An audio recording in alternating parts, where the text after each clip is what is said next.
You're listening to Under the Shell Podcast, the best in America.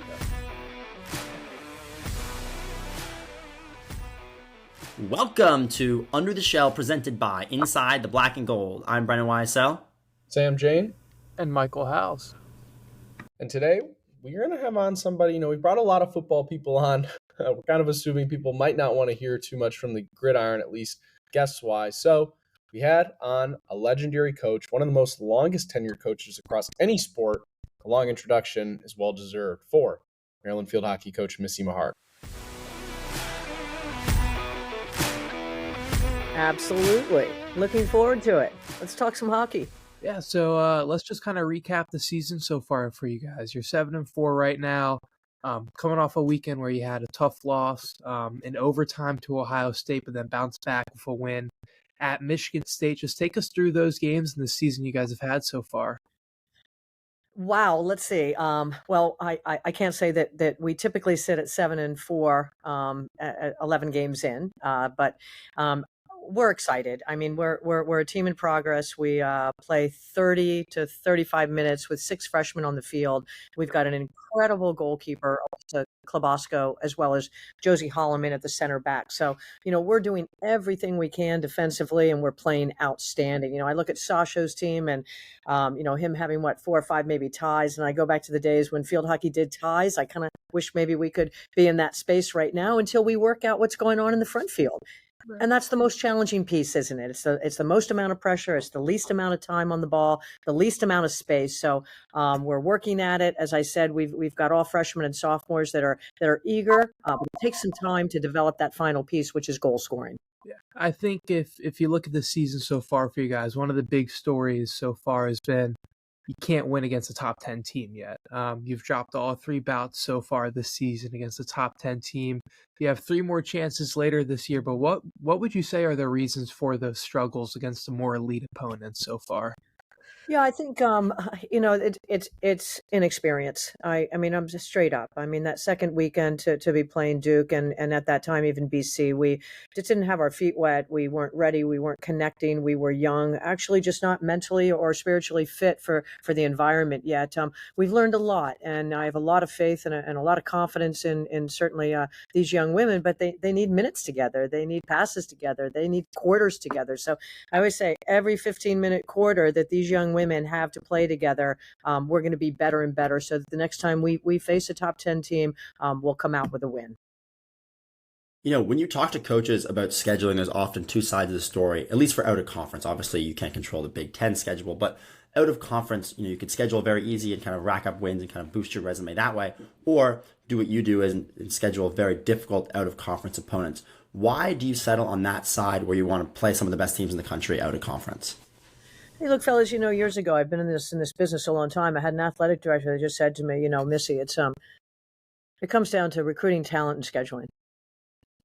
And you have to be willing to play the best as much as you possibly can to end up being the best at the end. And I've always followed that philosophy. It's a little painful right now. Look, when we went out of the ACC to the Big Ten, I needed to create a tournament that would guarantee Northwestern and us an opportunity to play against 2 ACC schools, which is the second weekend of the season. Typically, before that time, I always scheduled so I would go through September and pretty comfortably know I'd be undefeated. You've got to be straight up. And then you would take that winning record and then play your top teams and play in league in the ACC. So we're 10 years into this new league, and I applaud Maryland for being a big part in a lot of our sports, certainly lacrosses and soccer's, et cetera, to grow the level of our sports into the Big Ten and migrate the game west. So that's a real positive. At the same time, picking up that big time matchup for Tracy Fuchs, Northwestern, and Maryland against Duke and BC. And that's the second weekend of the season. So I'm not surprised by those results. I wish we had come to the plate a little more ready. We certainly will next year. It rotates every year to a different city. So next year we'll be in Boston, we'll be at BC, and we look forward to that. We're actually signing a young player from Boston next year, which should be really exciting. And we will be a full year more connectivity with a very young team. We have 2 seniors that are actually 4 seniors, but 2 that really impact the play right now. So you've been here, you talked about it, like you've been here now, I think almost almost on 4 decades, 38th year, I believe. That's just so much time to spend in one place. I don't think you really ever see that in college athletics anymore. It's almost an anomaly to watch and to see Maryland have two of them with you and Sasha. Um, how have you kind of, you know, just every day settled into this comfortability of being at one place and really knowing, like, was there ever a point like in earlier in your career that you were like, hey, I want to be here for 20, 30, 40 years? Or has it just kind of happened day after day that you've stacked those and it's ended up this way? Sam, that's a question I've probably answered a lot, certainly spoken to my family, dear friends, and I have one answer. I love Maryland. I love this state. I love this university. I'm blown away by where it keeps going and navigating from entrepreneurship to research to ranking. It's a global institution. And I'll be honest with you, my first 20 years, I had several opportunities to be at other institutions. And every time I went and I looked and I maybe could have done things differently financially or regionally or socially for my family. And I came home and I went, God, I even more know why I love this state. And what I love about it is the diversity, the inclusion. I love the regions. I love all of the excitement. I love the chaos. It's one big game of field hockey out there. I mean, the Beltway, you could have it be an Olympic sport, for God's sakes. But I love it. And that's my first reason. The second reason is at times when I have worked for athletic directors or development, I do enjoy speaking. I do enjoy sharing. I've got an incredible donor base. I mean, just incredible. And so do a lot of us who have been here a long time. And these are people right now who still give and care so much. Not only do they give resource-wise and financially, but they're here and they're active. And I've felt so a part of them and a part of their influence in the athletic department. And I honestly, a big piece is developing coaches here. I have athletes and I have coaches. And I look out at the tree of young women that have been able to get their degree, be in position to win championships. I'd like to win more championships. We haven't been able to win a championship since being in the Big Ten, and we certainly have every intention of being there. But it's that evolution of being player-centered. I do a lot of work with transforming. I really do. I understand the transactional state that this young group is in. I like listening to them. I enjoy being a part. I think it's healthy having two children that are in their young 30s and a grandson. So I'm embedded in the generations and the mindsets, and I love that. And I love people and studying that. On the flip side, I've been a place where coaches come here to learn and to go on and be head coaches. And, I love Carla Tagliante at Princeton, but wow. She's now come back here and had some damage here for 4 years in a row, apparently.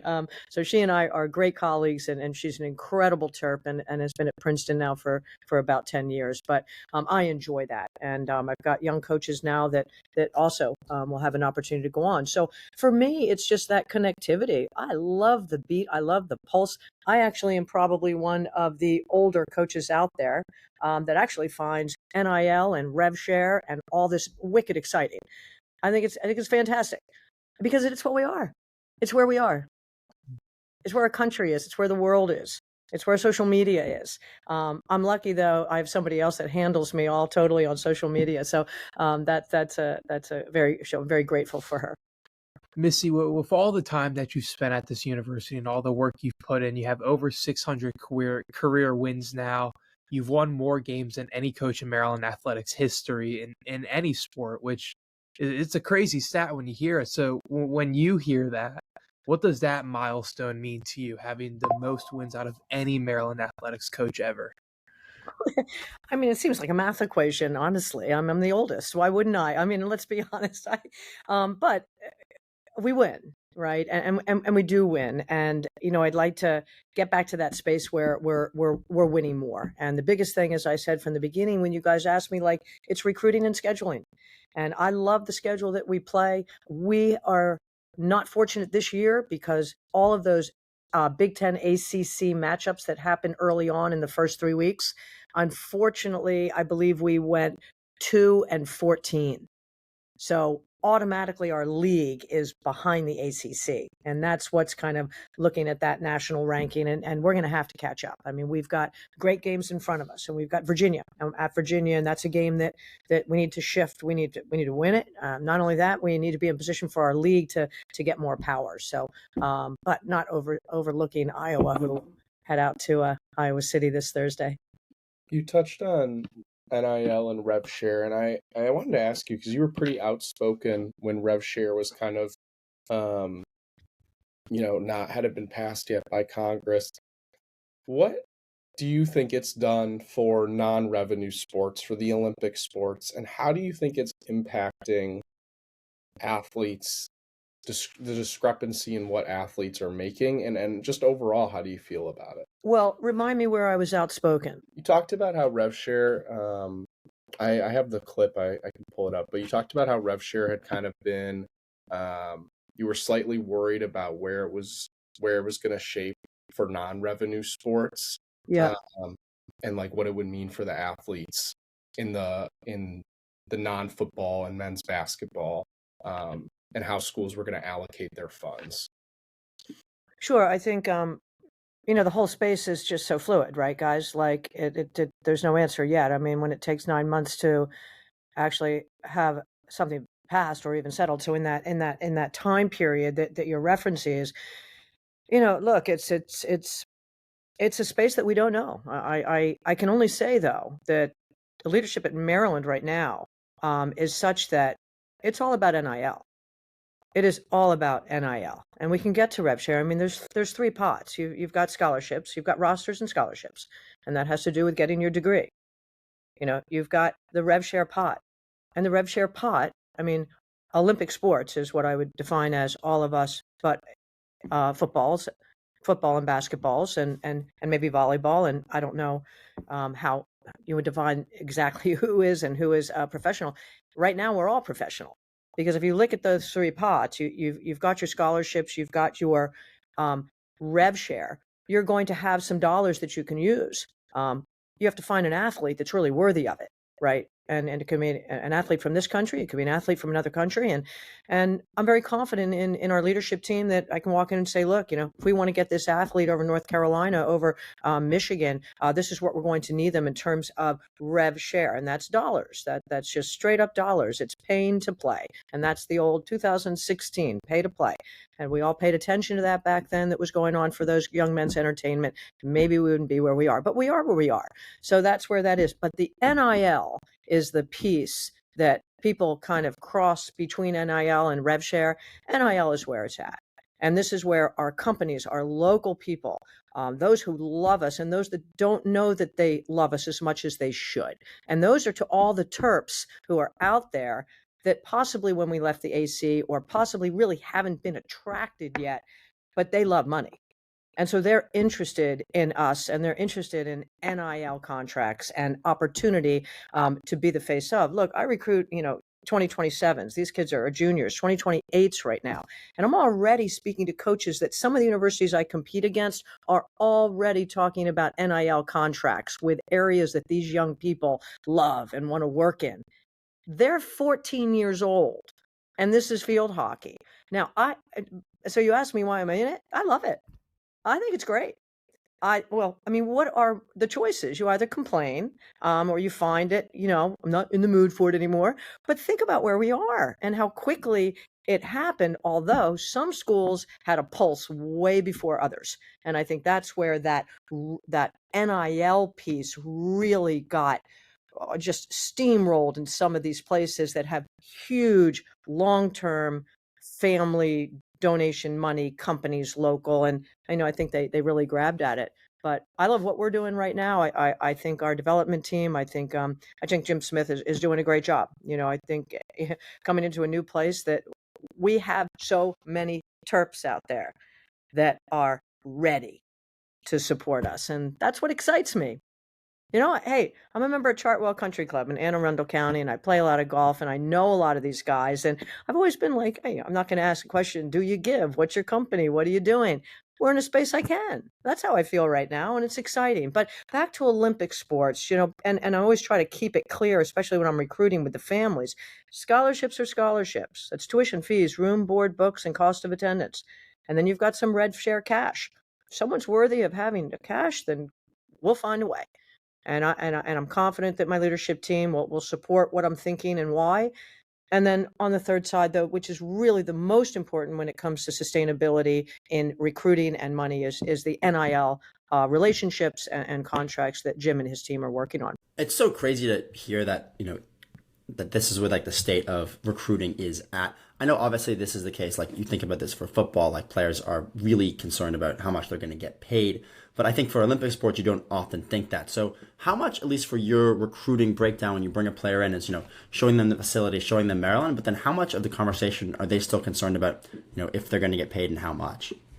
That's Brendan, the student at the University of Maryland is paying their own way. It's a very expensive school. So the whole kind of profile of the student at the University of Maryland is quite affluent and has a lot of resources and has a lot of choices. And, we are a very fortunate campus. Let's just put it that way. The conversations go from, but so-and-so has offered this.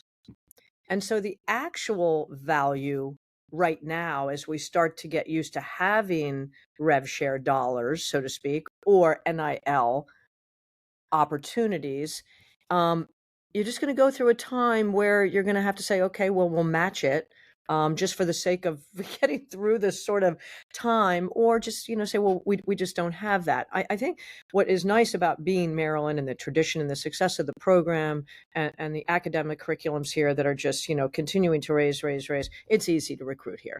It's really easy. I mean, when I say easy, you're in a good space when you're constantly head to head with Duke, Carolina, Michigan, and Princeton.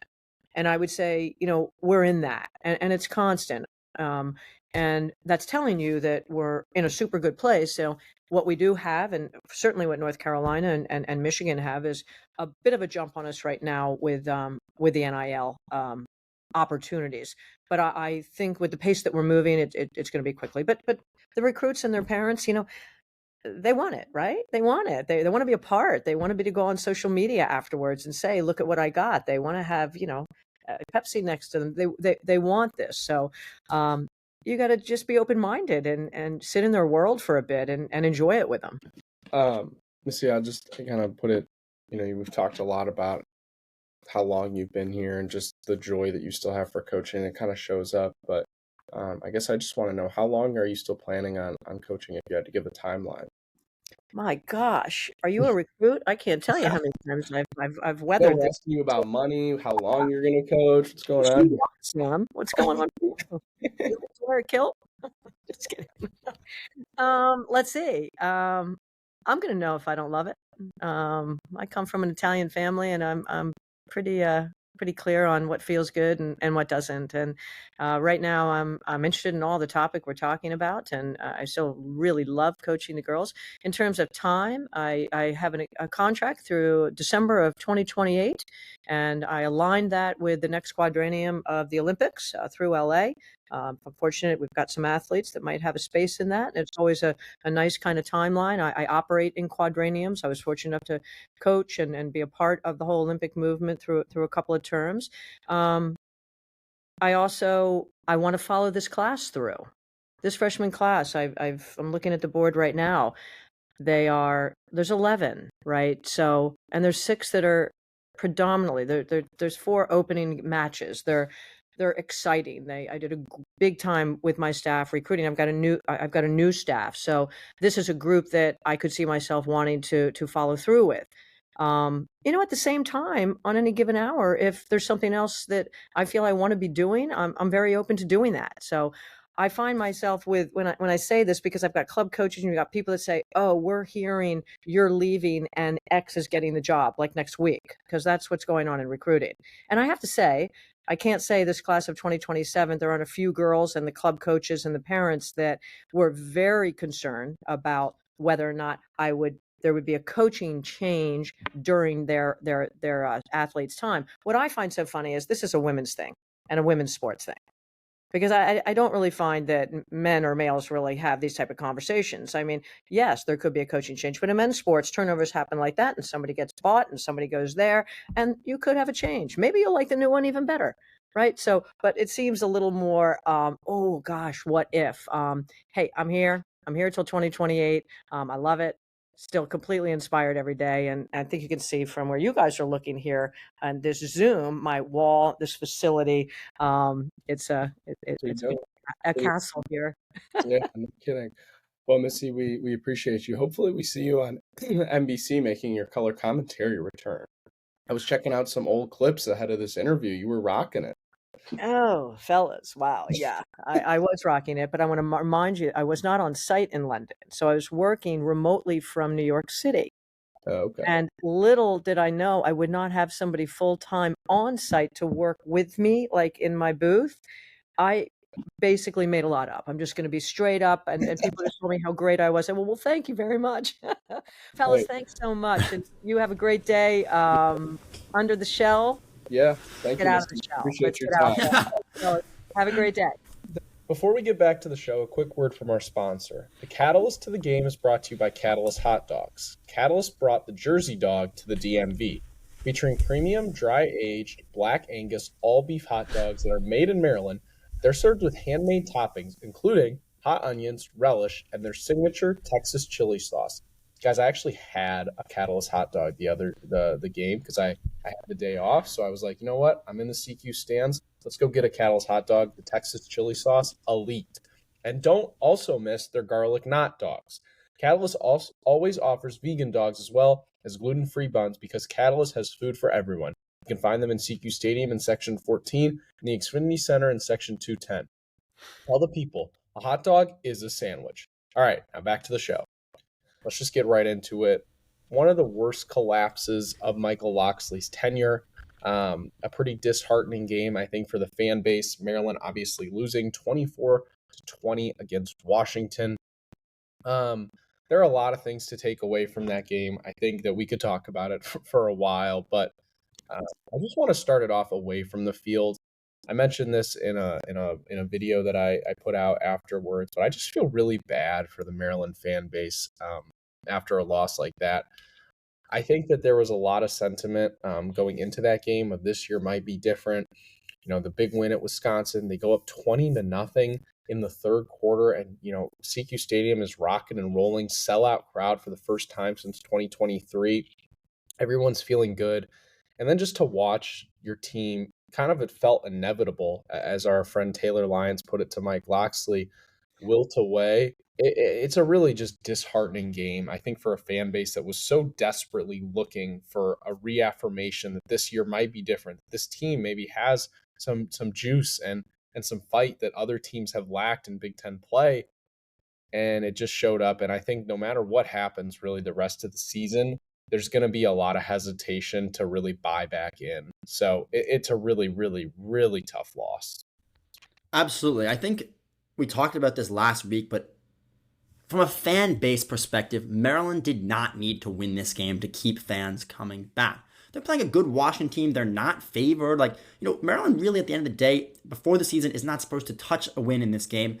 And they go up 20-0 and they let up 24 straight unanswered points. That's not the way you keep fans coming back. If you had looked at the game, Maryland loses by 4 in a closer game to Washington. Maybe they fought back. Maryland got a late score, and then, Washington goes down the field and wins on a field goal. It's a back and forth game. That keeps fans coming back. But the product of just a complete collapse in the fourth quarter, fans don't want to watch that. So I agree with you, Sam. It's from a fan base perspective, it's completely disheartening. And also, the sellout, but the stadium isn't really full. That's another weird thing. But yeah, it's just a heartbreaker, honestly. Yeah, I mean, Maryland fans have now been waiting for a breakthrough under Mike Locksley for we're now in his 7th year. It gets to a point where it's like you're either winning these games or you're not. You're not selling out the crowd last Saturday against a Penn State or Michigan where a loss is pretty likely. This was a game against Washington. This was the moment to have one of those signature wins for Locksley in front of the sellout crowd, and he just hasn't. He hasn't done it yet. The top 10 most attended games in Mike Locksley's tenure at Maryland, he's only won 2 of them. so far. It's exactly what Barry Gossett was saying a couple weeks ago when we spoke to him. This was one of the few times that Maryland's sold out the CQ Stadium because people wanted to see the Terps. A lot of times it's because Michigan's in town, Penn State's in town, Iowa was in town a couple years ago. No, this time Maryland sold out CQ Stadium because people wanted to see the 4-0 Maryland Terrapins. And, I go back to what he said. It makes sense why people aren't going to invest their time in watching a game that just ends like that. It was such a weird game to watch, too. I felt like there was so much energy from the Terps on the field in that first half. It looked like they were going to get that win for the fan base, too. And then Wisconsin gets the field goal. Then they get the touchdown. I think it was Washington, but yeah. Washington gets the field goal. Washington then gets the touchdown. It's like it's 20-10. You can sort of feel it coming, and you're like, are they actually going to do this? And they did. We can point to a couple different plays where you can say Maryland maybe should have won because of this, or maybe if this happened, they should have won. You can say the Jaleel Farouk catch, or the Sidney Stewart targeting, or even the taunting call in the end zone. But at the end of the day, Maryland collapsed and lost this game. It's none of those things. Like, you're right. You can look at this play and be like, oh my God, that's what happened. If Maryland makes a field goal at the end of the half. I mean, anybody who's watched this Maryland football team under Mike Locksley in the last 6 seasons, they've seen this story before. The Michigan State game, the Purdue game, the Illinois game. You got a sense just watching that game that it was like, you know what? Like, they're up by 10 right now, but it really feels like Maryland's down 14. And those drives when Washington had the ball, they let up those third down conversions with no fight. And it was just like, I've seen this story before. I know what's going to happen. And I was right. Like, when Maryland was up 10, it never felt like that. Even when Maryland was up 20 in that game, you don't think, you don't have full confidence they're going to win that game because you've seen Maryland blow leads before. And so, I mean, going forward for the rest of the season, Maryland could be up by 30 points in the fourth quarter. I just don't know if anybody's going to be comfortable. I think a big reason for that, and we've really talked about it so far, is the lack of running game that they've had all season. We've talked about how much of an issue it is, but I think it really was highlighted on Saturday. They only ran the ball twice in the second half. Mike had a really good story today that no Maryland possession lasted longer than 3 minutes after they jumped out to that 20-0 lead. Why is that? You can't run the football. You can't drain the clock. And they had to rely on a lot of short, quick passes as kind of the supplement to, or the substitute for their run game. And Washington shut it down. So if you have no threat of a running game and you're not, you're in a lead and you need to be able to kind of milk the clock and hold on to it, it just didn't work out that way. And I don't think that they're putting Malik Washington in the best possible scenario to drop back 24 times in the second half. I'm really disappointed with the lack of running game that's going on right now. I know Loxley talked about it this week. They're going to try to emphasize it more. They want to be able to do it in a better light and get some things going on the ground. But guys, right now, if you had to guess where Maryland ranked in the country in terms of rushing yards per game, where do you think that would be? I mean, I know they had 55 on Saturday. They're probably somewhere like 105th. I mean, they're probably averaging 100 yards a game. Like, not good. Michael? Around the 120. Yeah, they're 129th. They're the worst Power 5 team in the country at running the ball. If you look, it's remarkable they have 4 wins, honestly, with that stat. If you look at just the last 3 games, since they've started to play some real opponents, the only teams in the country that are worse at running the ball than them, Sam Houston, New Mexico State, Georgia State, and Brendan's favorite, the UMass. If Maryland football and UMass football are in the same sentence, something has gone horribly wrong for Maryland. I mean, how are you up 20-3 in the fourth quarter and you're going to run the ball once? Like, it's just when you hear that stat, it's just astounding. Like, you're trying to. Mike, they can't. It's like they can't run the ball. It's not even like, you know what I mean? I get you can't run the ball, but you should at least still try to. Like, do we throw a wildcat in there or something? Like, I mean, what is happening? They're averaging They average 2.8 yards a carry. Hopefully, you maybe break off a 4-yard run, and then you can maybe get a pass, maybe get another run of 3 yards, make it manageable on third. But you're running short passes in the fourth quarter. If you're not completing that, that's incomplete and it's stopping. Yeah, it's a And time that's the thing. last thing you want to do, you know? Like, I would have rather they just kept the ball on the ground than do what they had done. Yeah. I'd like to see a designed runner too, like for And you, Malik. I know he's not the greatest runner, but you got to try something. you would think Pep Hamilton, who has multiple years, NFL, college, even in the XFL, he could have drew up a better game plan for that second half. So I was, you know, It, I think he's done a good job with Malik developing him on that side of the things, but the second half game plan there was just horrendous. it's tough because the first half game plan was pretty darn good. Even the scripted drive out of the half looked great. The first drive of the second half, Maryland looked really, really strong. They looked And then loose. They looked loose. They were having fun. They ran a couple trick plays. Like the offense looked juiced up. And then as soon as some things didn't go their way on defense, it wasn't great. I mean, I think there's two things that I look at from that game and think, what is going on? Like the drop passes still. I mean, some of them were out of range, but there were a couple throws. I mean, the one in the fourth quarter to Jaleel Farouk. I mean, a couple passes just slammed him in the hands, and he didn't catch them. I mean, the drops are crazy. They had 5 against Washington. They're now over 20 on the year, and we're 5 games into the season. What are we doing? Yeah, and then, but like the same thing, they didn't lose because of those one play. The one thing I did want to get your guys' take on is the one decision that I was like, that is a bit odd, was midway through the fourth quarter, Maryland punts. At the time, they're only up 3. They have a 55-yard punt, Washington returns it to the 20, but running into the kicker is called, it was 4th and 8, it makes it 4th and 3. Maryland could have gone for it or at least re-kicked it. I mean, the 20 is a touchback. Like, I just did not understand the decision to decline the running into the kicker penalty at all. I guess Loxley's worried about maybe a risk of a punt going bad, and he knew the ball was already down there, but you're pretty close to midfield, the 40-yard line, 4th and 3. Like, maybe you don't go for it there, but you got to play. They just played to lose. They played not to lose the game in the fourth quarter. I guess when you look at that call, like the way the defense was playing at that point, I think that's too big of a risk to go there and you don't get it, because then Washington has excellent field position. The call I want to talk about is the 50-plus yarder before half. Like, you're not going for it there. Like, that's the time to be 100%. aggressive and really get a punch on. 100% agree. I would land with Mike on that. I think that the punting call is fine, but I was during the game. That's not just a post game like, oh, looking back, they should have gone for it. That was like, I don't understand why you don't go. I mean, Sean O'Hare has had a great year. Don't get me wrong. Good player. A 54-yard or 55-yarder, and it was well short. Like, that was not. It looked like he had never kicked a 50-plus yarder before. Yeah, it was pretty straight though. It was straight, but it wasn't close. And I think that they kind of milked the clock. Like they were playing for the field goal in a sense.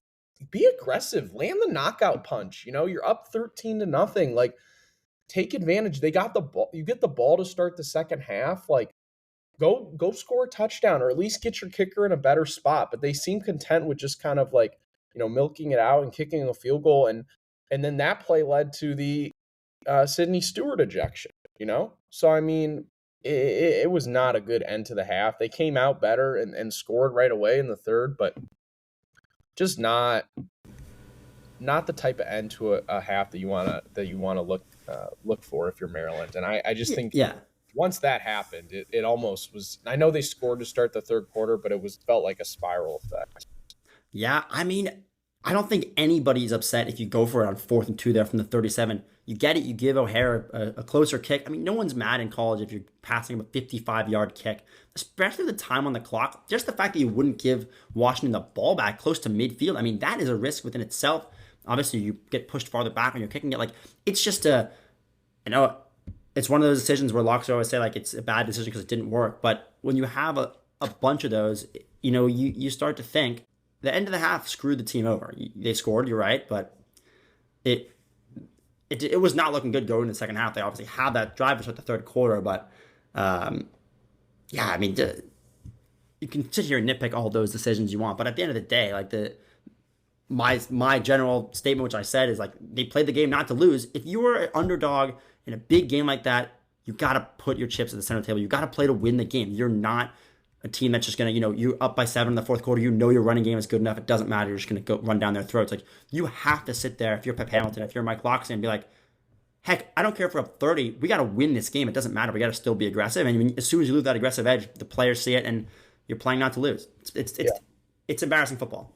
That's a good point, Brendan. You got to call the game to your team, and I think they probably thought they were doing that when they were throwing the ball and just like, hey, we can't run the football. But if that's the case, then you got to play aggressive, So it's pick one or the other, and ultimately, you're judged on those decisions. Let's move off the Washington game and talk about Nebraska. This is another a big test, big game, and I don't know if it's not going to have the juice that the Washington game had, but I still think that this is a big opportunity for Maryland to get a win. That before the season, if you looked at it, you would have said, no chance. Nebraska doesn't look so hot. They're coming off a close win against Michigan State. So obviously, they're riding a bit high. Close loss to Michigan. They have one of the better quarterbacks in the Big Ten. I know Dylan Raiola gets a lot of criticism, but I think he's still a really good player. I mean, completing over 74% of his passes, over 260 yards a game, only 2 picks to 12 tutties. This is a kid who's going to come in. He's going to be able to throw the ball. They have a decent running attack with Emmett Johnson, who's around 100 yards a game, and then some nice receivers on the outside. But this is a game that the pass rush is going to have to get to Raiola. That's the biggest key for this one. Raiola's taken 15 sacks this season, obviously upped by the Michigan game, but Sidney Stewart being able to play in the first half, when he went out, the defense's trajectory changed completely. So I think that'll be the key when you're looking at this matchup in terms of Maryland's defense versus Nebraska's offense. Mike, talk a little bit about what you're looking for from Malik and company when the Terps offense takes the field against the Cornhuskers. Yeah, I mean, we've heard about it ad nauseum now at this point, but this is the first time they dealt with adversity this year. Let's see how they respond. I think if you look at last season when they had some adversity, the team completely crumbled, especially at the end of the year when I don't think they won a game in the last month of the season. Did they, Sam? No, they did not. I mean, last year, the thing I look at is like the Michigan State game and whatever, week 2 or 3, the season ended after that game. Yeah. Like they never played winning football again. They had the USC win, whatever, but they never really played with fight, I felt. So, I mean, I think this could be a little bit different. I liked what I saw from Malik Washington at his post-game presser where he wanted to leave the media with a lasting remark about dealing with adversity and just kind of going through that. It seems like they have a lot more leadership on this team this year. It seems like they're a little more, level-headed about this, but you don't know until you see it play out on the field. So, like Sam said, this is probably going to be one of the best quarterbacks they play all season. I'm interested to see how that D-line performs. Getting Stewart back for this full game is going to be massive for them. Especially, I thought the D-line looked a little bit tired as the game went on. I know Zahir Mathis had a pretty good game, but they just kind of looked tired as it went on without Sidney. Mike didn't really answer my question, so Brendan, I'll turn it to you. What do you think that the offense is going to do? Do you think they're going to try to run the ball? Do you think it's just going to kind of be aired out with Malik? Like, how do you expect them to go with the game plan? I mean, we saw against Nebraska, or when Michigan played Nebraska, I think they ran for like 250 plus yards. It was something ridiculous. So Nebraska's defense has weaknesses. I think that's partially due to the Michigan offensive line and rushing attack. So I think they'll probably try to run the ball just as much as they did against Washington. I wouldn't expect it to have as much success. And I think the game plan to beat Nebraska is pretty similar it's pretty similar than what we saw this past weekend to beat Washington. They're going to have to throw the ball many, many times for Malik, probably in the first half and second half if they want to win. Yeah, they're going to try to establish the run unless they find something different than they had last weekend. They're going to have to score most of their points through the air, and they're going to have to be competent doing so. I think, not dropping passes and being able to get first downs when it matters is going to be important, and just have possession. But it's the same thing where it's like, if the offense through the air isn't working, Maryland's not going to have much of a shot. The way that Nebraska's defensive secondary has played, I think Maryland will have some success. They've let up a good amount of points the past 2 Big Ten games against Michigan and Michigan State. But to be fair, I'm just going to read you the past two quarterbacks' this opposing stat line against Nebraska. Aiden Childs from Michigan State went 9 of 23 for 85 yards and 2 picks. He was benched. And then Bryce Underwood for Michigan, like Brendan said, they really ran the ball, but he barely threw over 100 yards. I think this is the best secondary Maryland's going to face, over for the next foreseeable future. I worry about Malik and them in this game. I was trying to get one of you two to say it, so I'll just admit, I think that Nebraska is going to really put pressure on him, and their secondary is good in ways that he has not seen this season. Now, Washington was solid. It was a good test. I think Nebraska's passing defense is the best that Maryland's going to play up until those kind of late ranked games that they're going to see. So I'm really. But I think regardless, they're going to have to win this game through the air. So they don't much of a shot. Like, we're not going to say. I will be stunned if we sit here at any point during the season and say, yeah, Maryland's really going to be able to establish the running attack this game. That shit is not going to happen. Unless they're playing like Toledo in the a random bowl game. I'll be surprised if Maryland's attack on the ground ever outgains through the air. No. It's possible, but if they do, it's either because they got completely blown out in that game and or they won. So. Yeah. Dude, whatever happened to Nolan Ray? He was averaging 5. Whatever happened to Roman Hemby? Well, yeah, that too. I mean, that's even a bigger one. But Nolan Ray was averaging 5 yards a carry last year. And Roman Hemby's doing just fine, guys. He is. He's playing well. He's going into a top 10 matchup on the road in Oregon this week where he's not going to get his pants blown off by a defensive D lineman. Sure. Exactly. So he's doing okay, but I don't know about Maryland's rushing attack. Let's move off of that game. We'll circle back. Picks. Can we talk optics for 1 second on this game? Oh, yeah. Let's talk optics for 1 second. Maryland's 4-1. If Maryland wins this game, they're 5-1 on the season. If you had told me before the season Maryland's 5-1, I would have laughed in your face probably. And so the Washington game we mentioned sucks a lot of life out of the fan base, but this is a huge opportunity to get right. We'll talk about our prediction and if we think Maryland gets it done, but I just don't. All hope isn't lost, but. No matter what Maryland's record is for the entire season, they could be 11-1. You'll think, well, they should be 12-0 because of that Washington game. It's always going to sting, but you got to remember what the over/under was for this team in middle of August. Yeah, it's good to have that perspective. Yeah, it's good, Brendan. I don't think we're gonna have to worry about it. They'll have no, but I'm just saying, this over/under for this team was 4.5 games. Hey, don't let the Terps get hot. Michael might be covering a college football playoff game. The conversations after the Wisconsin game versus the Washington game have been completely different. It almost was as different as Mike Loxley's face in the first quarter versus the fourth quarter. Oh, this is true. If you're listening to this, slap that photo onto this clip. Let's move over to men's soccer. For as entertaining as the football game was, I think that this men's soccer game was probably the least exciting one that they've played so far this season. Very boring 0-0 tie against UCLA out on the West Coast. Wasn't even really a ton of shots. Goalkeeper Lauren Mack didn't even make a save. They have Michigan coming up, so that'll be a really, really good game. Two of the best teams in the Big Ten. Brennan, really quick, do you think the Terps are able to take a game against Michigan, and where would that propel them to the rankings? Because right now they're still sitting in the 20s. They're 15th after the updated. They just got updated earlier this week. But yeah, where do you think against the Wolverines would boost them to?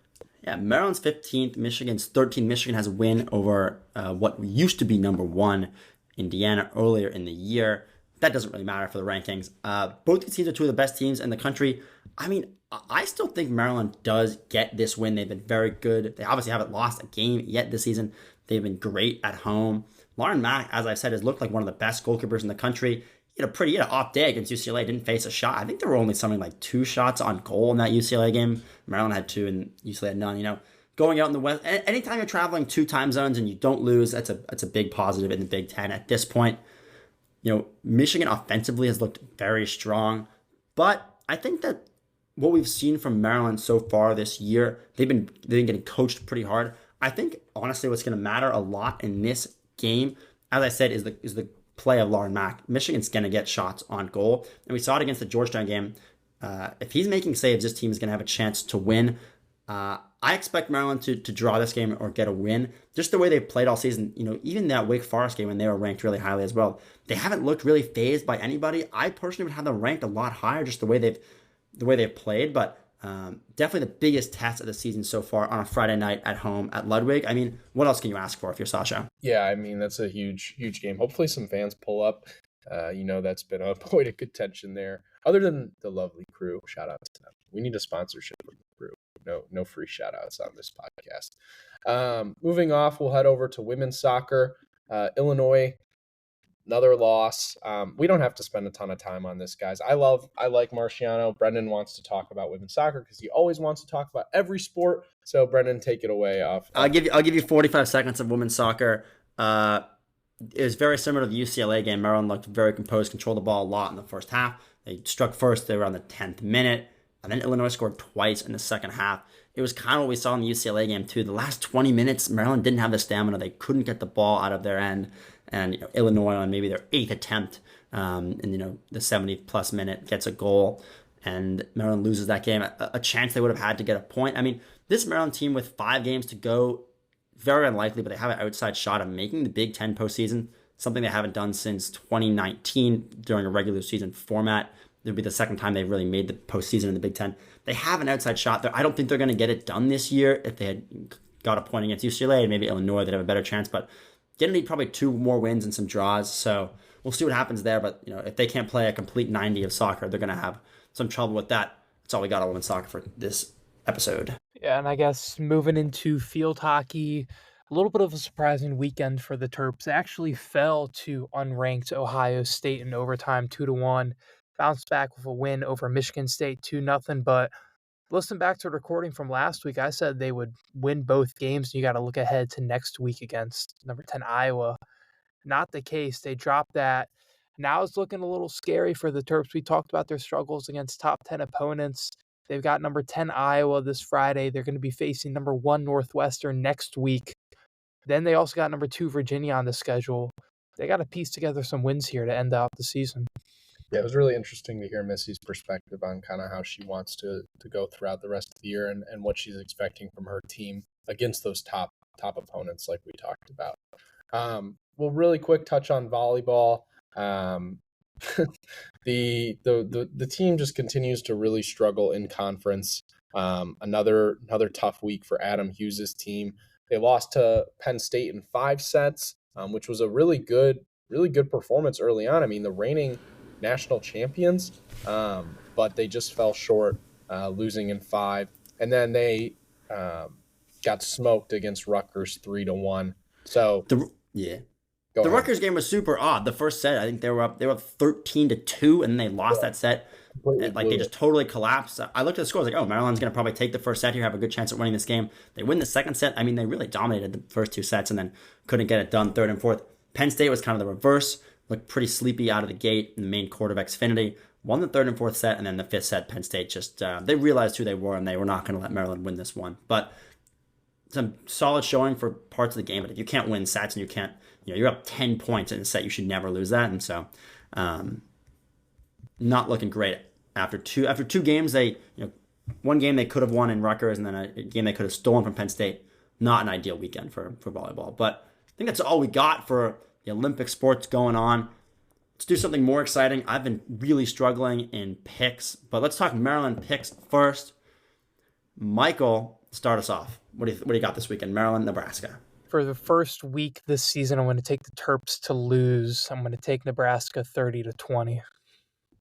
Michael's is falling off the wagon after the Washington loss. I'm also going to take Nebraska. I've picked them to Maryland to lose in 3 straight weeks. Why not continue it? I think they're going to lose.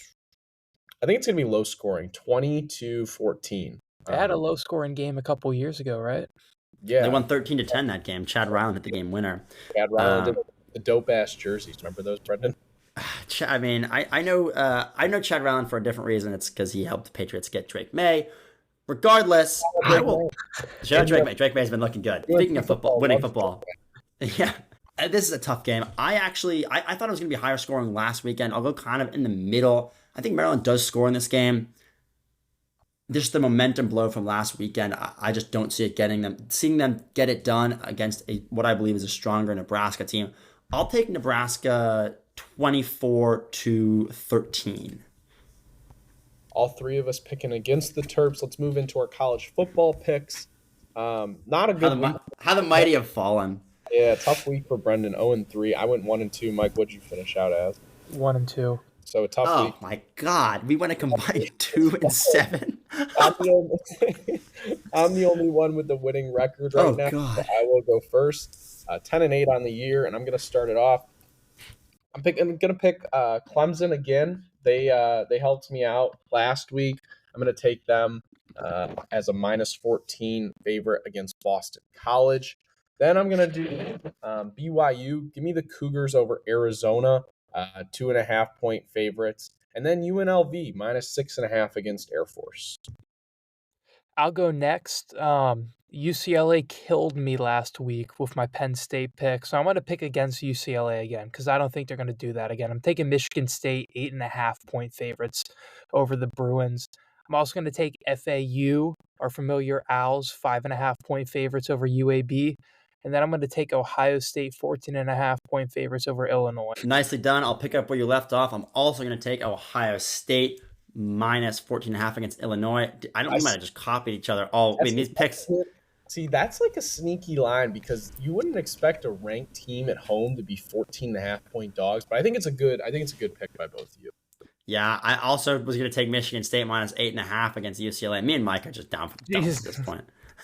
I refuse to take a FAU or UAB. I wouldn't stoop that low. I'll take another Big Ten game, as I've been known to take a lot of Big Ten games this season. It's the football I like watching, so might as well, have a little fight for the picks. I'll take Indiana +7.5 against Oregon.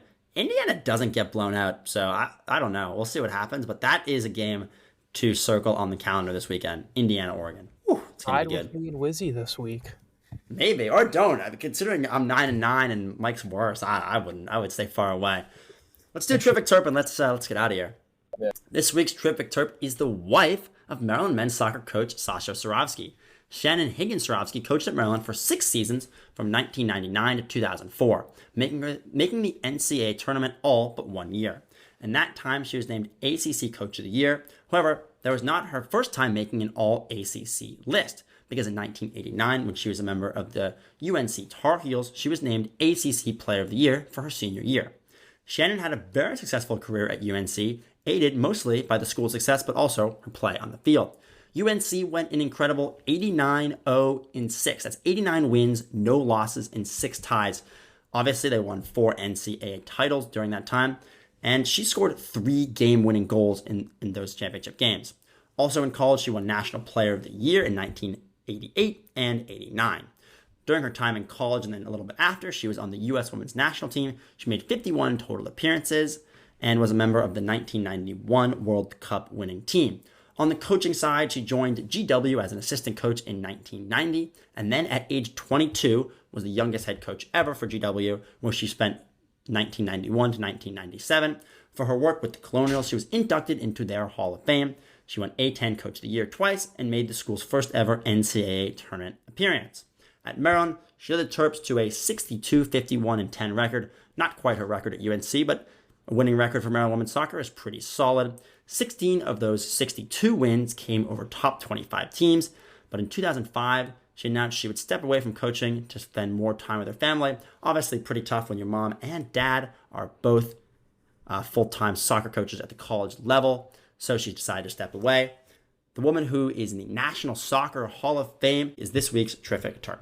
Crazy to think how much of an impact the Surovskys have had on the Maryland community and the soccer community. So really awesome, Terrific Terp.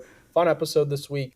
We'll be back after next week's episode. As always, we appreciate you listening and hope you catch some good football this weekend. There's some good games going on. So thanks again.